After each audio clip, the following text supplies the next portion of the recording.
এক গ্রামে এক রাখাল বাস করত।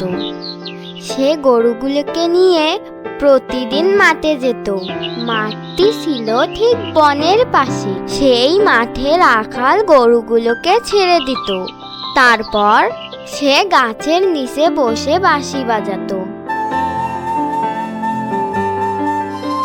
গ্রামের মানুষ তখন নিজ নিজ কাজে ব্যস্ত ছিল। বাঁশি বাজাতে বাজাতে তার মাথায় একটা দুষ্টু বুদ্ধি আসলো।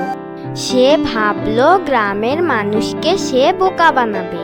সে চিৎকার করতে শুরু করলো, বাঘ এসেছে, বাঘ এসেছে, বাঁচাও আমাকে, বাঘ আমাকে খেয়ে ফেললো, কেউ আমাকে বাঁচাও।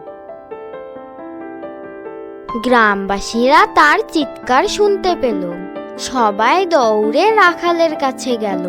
গ্রামবাসীরা জিজ্ঞাসা করলো, কোথায় বাঘ? রাখাল হাসতে হাসতে বলল, কোনো বাঘ আসেনি, আমি তো এমনি মজা করছিলাম। গ্রামবাসীরা খুব রেগে গেল।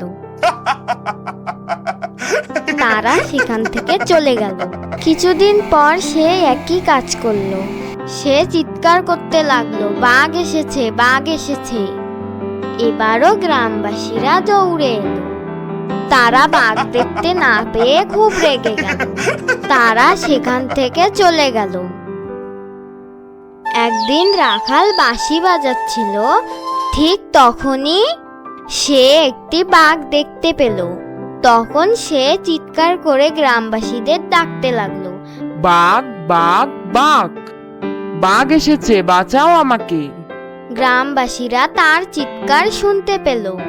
কিন্তু গ্রামবাসীরা ভাবলো সে আবার মজা করছে। তাই তারা এবার আর ছুটে এলো না।